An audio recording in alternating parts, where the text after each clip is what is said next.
Dahil puso ko'y nasanay na palaging ikaw ang nais makita. Ganyan lagi ang aking nadarama.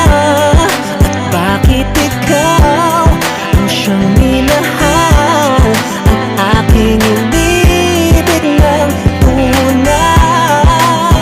Huwag mo lamang sanang sasabihin iiwanan ako at may papalit na sa akin.